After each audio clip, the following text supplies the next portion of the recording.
As a first-time expectant mama, there is a lot to learn, a lot to process, a lot to know. And one of the important things I have learned recently is that September is Baby Safety Month. So I thought I would do a little video to help inform us all about kind of baby safety tips, baby safety 101. And to do that, I've enlisted the help of my friend Monica, who is the founder of Goo Goo Guru, which is the company that helped me with my baby shower registry and general preparations for baby girl Beech's arrival. So she is joining me from New York via video call. Please forgive the quality of the video chat, but that's the only way that we could do this because she's on the other coast to me. So thank you for joining me, Monica. Thank you so much for having me. This is such a great opportunity, so I really appreciate it. You know already, I speak to you all the time, guys. I speak to her all the time, literally. I'm an expectant mama, and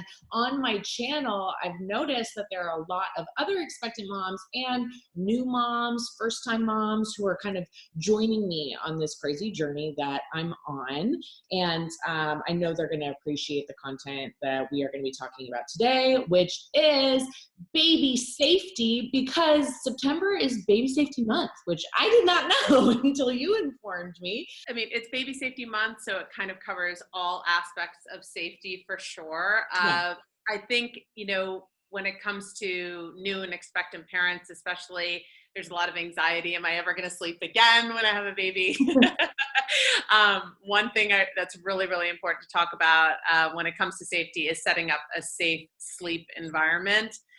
It's a little scary to talk about SIDS, which is sudden infant death syndrome, but it's really important to talk about because it's the leading cause of death for babies under a year of age. So we just, you know, want to get good information out there and make sure everybody has kind of the basics and the best practices around setting up safe sleep environments. When you say like sleep environment, does that refer specifically to the nursery? Because I know that a lot of parents like myself plan on having the kid in the room with them for at least the first few weeks, few months, however long, you know, for feeding purposes and setting a sleep pattern purposes and all that kind of stuff. So like, what is a sleep environment? Sleep environment is really anywhere the baby is going to sleep, but what's kind of different from that and a safe sleep environment is that there are safe sleep environments, which are firm, you know,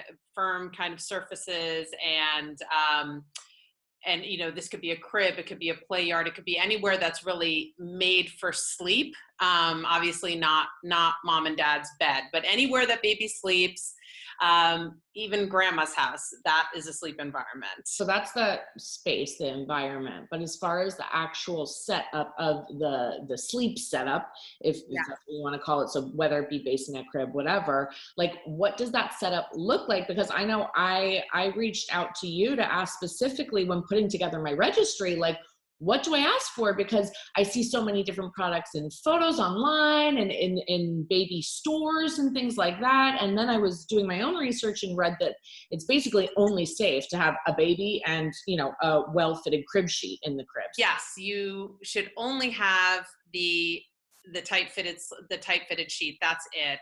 The easiest way to remember safe sleep is ABC of safe sleep.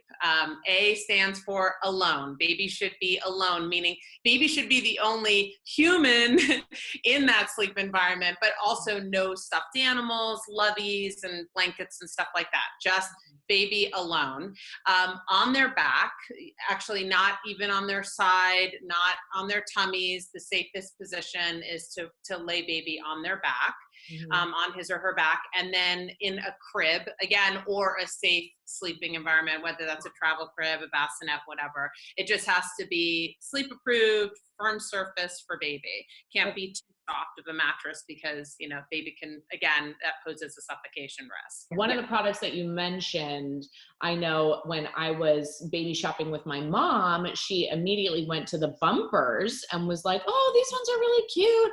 This is important. You need these because the baby could hit their head or get an arm stuck through the bar and whatever, you know? And I was like, no, I think you're not supposed to have those anymore. So what's your take on bumpers? If we're going by, again, by kind of the AAP Yes. safe practices, it's nothing. So no bumpers either. But unfortunately, fluffy bumpers, while they can be, yes, they can prevent baby from hitting his or her head or, getting stuck, but they pose a big risk in terms of suffocation. So, whether it's that kind of, I don't want baby to get caught in the, in the between the crib, or I don't want to have kind of this bare crib, and I want the decorative factor of bumpers, which many people just want the decorative factor.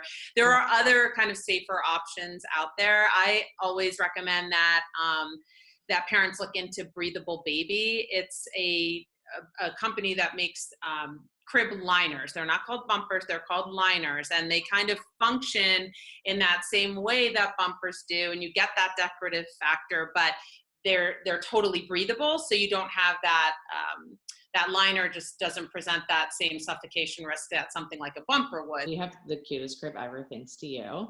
And amazing registry services and recommendations. It's the cutest thing ever. So I'm like, I don't need any bumpers anyway.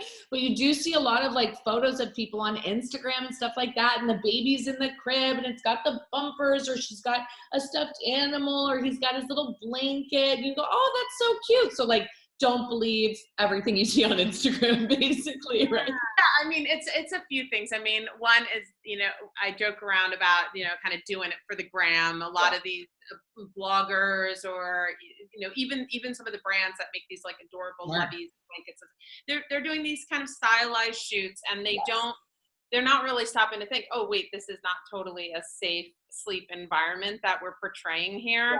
Yeah. And you really need to keep that in mind. The other thing to kind of keep in mind, well, two things. One is that, different countries have different best practices. And so you might be looking at this adorable picture of this baby in a sleep positioner, which is like completely not recommended and something you should avoid in the US. But, in other countries, they use them, and there's, they're not banning them. So it can be confusing if you're a new mom and you see something like that. The other thing is that, a lot of parents have come to me and said, this is the only way I can survive if, I do this, if I, co-sleep or something like that. Mm-hmm. And what I always say is like, I get it, because it's like you're in such survival mode this first months, but you really need to consider the fact that there are big, huge risks involved. If it's like,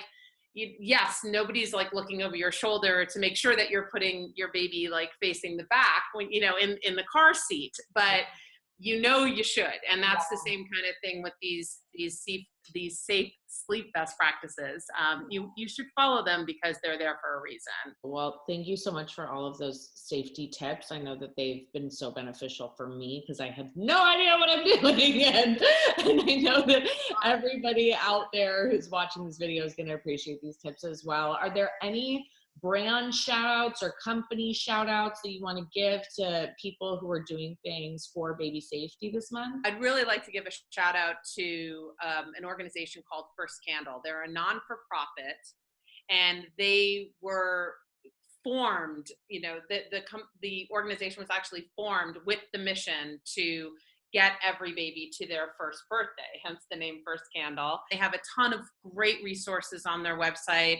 I really recommend checking them out. They're a fantastic organization, just out there trying to do some good and save babies and help families. I will definitely link to First Candle down in the description below, so everybody can check that out and read up on all the information that they have to provide on their website. So thank you so much for letting us know about that. And again, thank you so much for joining me for Baby Safety Month. I think this video, like I said, is going to be really informative and helpful for so many people. And I'm just so grateful for having you in my life in this crazy chapter. I don't know where I would be without you.